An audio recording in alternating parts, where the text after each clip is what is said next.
কৃষ্ণ গোবিন্দের মতো আসলে ছিল যখন আমি শুধু দাও দিয়া মানে এইভাবে করছিলাম, তো তারা টান দিয়া একদম মাটির। আমাদের কাছে একটি ইনফরমেশন আছে, লালশিমুড়া মণিপুরি পাড়া থেকে একটি মহিলার তাকে মারধর করা হয়েছে এবং মাথার চুল ন্যাড়া করে দেওয়া হয়েছে।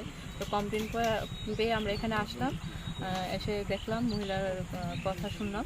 এখন মহিলাকে আমরা থানাতে নিয়ে যাচ্ছি, আমরা বাকিটা ইনভেস্টিগেশন। মূলত কি নিয়ে ঘটনার সূত্রপাত? এটা একটা সেলফ হেল্পের থেকে মহিলা টাকা নিয়েছিল কিছু, তো এই টাকা নিয়ে আসছে।